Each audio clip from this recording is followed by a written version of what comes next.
banyak masuk ke email gue. Dan kita tutup bulan Juni dengan a heartfelt, heartbroken friendship LDR kind of story. Kali ini dari Sari, yang seingat gue kayaknya udah jalan 166 episode. Ini kali pertama gue membacakan 2 email sekaligus dari orang yang sama. Karena biasanya satu email dari satu orang, kemudian setelah 3 bulan atau 6 bulan dia ngirim lagi email ke gue, kemudian baru gue bacain. Tapi kali ini langsung 2 email berbarengan di waktu yang berbeda yang Sari kirim ke gue. Okay, I hope you are ready. Mari kita buka email pertama dari Sari. Itu dikirim di tanggal 13 Mei 2022 dengan subjek I choose to untrust you. And the note goes like this. Hi Eda, I hope you are doing well. Eda, terima kasih ya masih stay di night shift. Aku gak tahu kalau malam tanpa night shift dan Eda, kayaknya hidup akan makin stressful. Kamis malam di tanggal 12 Mei baru nyalain Prambors sekitar jam 10-an dan lagu pertama yang aku dengar adalah Makes Me Wonder-nya Maroon 5. Semesta kayaknya mendukung. Saat itu entah kenapa aku kalah lawan pikiran negatif, terutama tentang Slack setahun lalu, dan lama-lama bikin pertemananku dengan seseorang ini hancur. Kita beneran udah gak sedekat itu lagi Eda. Bahkan chat paling untuk ucapin ulang tahun atau hari raya.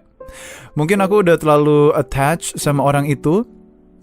Waktu kami bertengkar tuh beneran bikin aku panik hingga berakhir merasa bersalah. Soalnya dia juga diamin aku sampai waktu yang lama, Da. Aku bener-bener frustasi.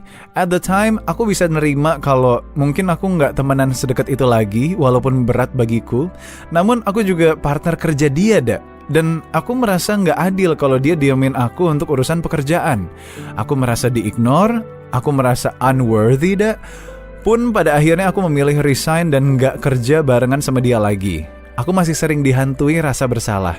Padahal lebih baik aku selebrasi bisa keluar dari tempat yang kurang baik dan gak bikin aku feel content. Saat aku resign, aku inget, Da, bahkan dia ucapin terima kasih atau semoga sukses atau apalah. Itu enggak. Jadi makin ngerasa worthless aja. Bodohnya, walau udah resign, beberapa kali aku masih aja ngerjain suatu hal untuk tempat kerja itu karena dia belum merekrut orang lain. Maklum, Da, selama ini soalnya aku palu gada. Bisa dibilang saat aku resign, semua pekerjaan day to day juga ikut berhenti. Catatan akhir malam, cuma di Prambors Apps. Lalu suatu waktu aku Slack lagi sebab aku bertanya ke dia, kenapa belum juga rekrut orang pengganti? Katanya, aku selalu ngeburu-buruin dia. Padahal aku tanya itu saat Valentine dan bahkan aku bikinin konten Valentine gitu buat medsos company ini. I really wanna help him out, Da. Aku kecewa banget, Eda, dan makin ngerasa unworthy. I feel unappreciated. Aku kira aku bisa memperbaiki hubungan kami, tapi kayaknya sulit banget. Abis itu aku tumpahin semua kekecewaanku, Da. I don't know he really means it or not. Soalnya dia minta maaf tapi dia nanya apa hal yang bikin aku sakit hati. Justru melihat pesan itu, aku makin sedih, Da. Aku cuma mau diapresiasi sedikit saja. Walaupun udah berkali-kali sakit hati, aku masih tetap percaya kalau we can repair our friendship. Aku beri ucapan selamat karena sebulan kemudian company itu masuk list program dari Google and he promised to do a makeup call for me. Tapi sebulan lagi dia juga gak pernah datang. Bodohnya, aku masih percaya, Eda. Aku nanya kapan dia ada waktu luang untuk kita ngobrol lagi, terus dia janji besok. Aku tetap masih percaya dan nungguin kabar dia, tapi ternyata dia malah jalan sama teman-temannya, pun juga nggak ngechat aku sama sekali. Baru lebaran kemarin dia chat aku lagi, Da. He said he misses me and genuinely wants to call me. Aku tanyain kabar dia, beneran bukan cuma mau basa-basi karena udah nggak sedekat dulu dan aku nggak tahu dia gimana sekarang. Tapi dia cuma jawab oke, dan malah balik nanya tugas akhir aku. Aku balas dengan sharing banyak hal dan tanya balik dia buat catch up banyak hal juga. Tapi sampai sekarang gak dibalas lagi, Da. I really care and want to rebuild our friendship, Eda. I try to stick with him and trust him, but I feel betrayed. Now I am choosing to untrust him. Hope can be a very dangerous word and thing if it's too many temporary things that I wish for.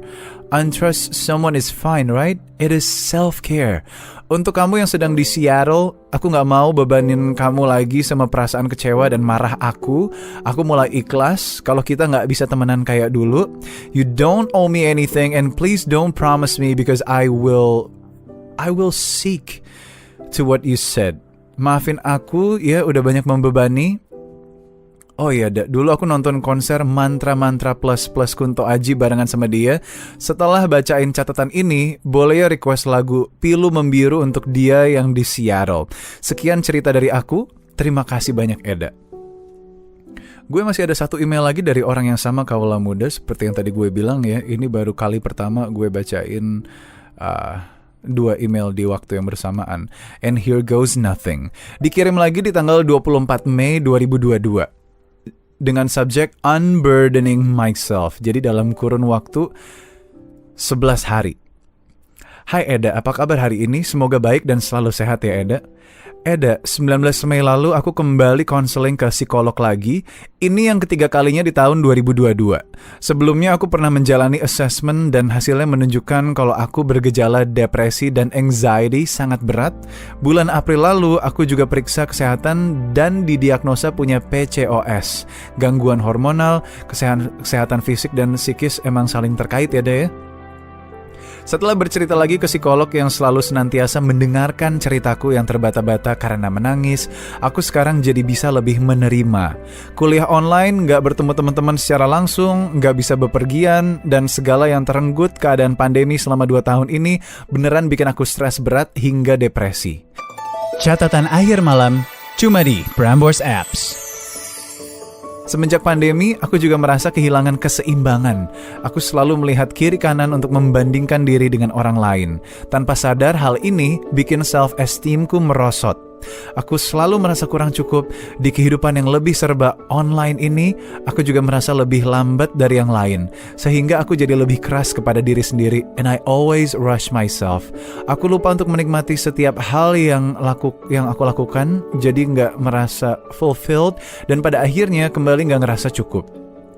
Aku selalu lupa kalau misalnya diriku sendiri butuh juga istirahat dan diapresiasi setiap hal kecil yang aku lakukan. Melihat pencapaian orang lain di LinkedIn seringkali membuatku mengkerdilkan setiap usaha yang aku lakukan tiap hari. Envy up, scorn down. Setengah teman-teman sejurusanku udah lulus duluan di semester lalu dah. Sebagai mahasiswa yang juga pursue lulus 3,5 tahun, aku kecewa sama diri sendiri. Saat ini aku baru sadar kalau aku benar-benar keras ke diri sendiri. Aku terlalu jumawa dan kurang compassion ke diri sendiri. Padahal kalau dipikir-pikir, aku bisa bertahan hingga hari ini udah hebat banget. Aku bisa bertahan dari magang di media, unpaid, ambil ekstra SKS, bekerja full time di suatu startup dan menjadi palu gada, juga mempersiapkan sidang proposal. Walau belum lulus di semester lalu, tapi bisa menyelesaikan semester 7 dengan baik aja, udah hebat kan ya, Da? I could say FOMO, fear of missing out, kills me slowly. Semester lalu aku beneran lupa untuk fokus diri sendiri. Sampai ketakutanku itu selalu menghantui aku hingga semester ini dan mengganggu konsentrasiku sehari-hari. Mungkin karena burnout yang udah menumpuk begitu lama, aku juga jadi sulit banget untuk bangkit, Da. Setiap harinya aku berusaha membuka laptop dan menyicil tugas. Akhirnya yang kutunda karena aku udah gak percaya diri dan merasa gak berdaya. Kadang berakhir bengong atau kembali tidur sambil menatap langit-langit kamar. Kadang aku berhasil menulis sedikit atau membaca beberapa bahan untuk tugas akhirku.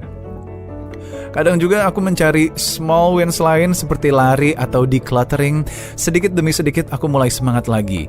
Beberapa hari lalu, ibu bertanya, kapan nih kita beli kebaya wisudanya? Lalu dengan menahan agar tidak nangis, aku bilang, "Mah, kalau misalnya aku gak lulus semester ini gimana?" Hening sejenak, aku benar-benar mengecewakan mamaku. Aku jelaskan lagi kalau misalnya aku mengalami waktu yang berat. Aku baru bilang juga kalau aku konseling dan aku depresi. Mamaku mungkin kurang teredukasi soal kesehatan mental, Da. Tapi pada akhirnya beliau bilang, ya udah kerjain aja semampunya dulu. Semenjak itu, aku lebih less worried, mengerjakan apapun walau kelihatannya mustahil, berhasil on time submitnya, aku lebih lega dan ringan ngerjainnya, Da. Now I am unburdening myself. I have to be more than okay with where I am in my life right now. Terima kasih Eda sudah membacakan catatan ini. Semoga sehat selalu. You know what? Untuk judul yang satu ini akan gue ralat dengan judul Unburdening Myself, because that is just a beautiful word. And I'm proud of you, Sari, sudah bercerita dan to face all of your fears dengan semua kerjaan yang lo lakukan. I know life can be tough sometimes, or most of the times. Tapi gue akan tunggu cerita lo untuk menjadi sarjana. Sari, makasih udah cerita. Here's a last unfortunate saying buat lo semua yang terlahir di tanggal 28 Juni. You are blithe, poetic, and sometimes volatile. You love with ardor and sincerity, and though you are changeable in other things, your love is steadfast. You are a true and loyal friend, and you make many willing sacrifices in behalf of others you love. My name is Narendra Pawaka, and this is Catatan Akhir Malam. Have a good night, sleep tight, and don't let the bad bugs bite. Catatan Akhir Malam.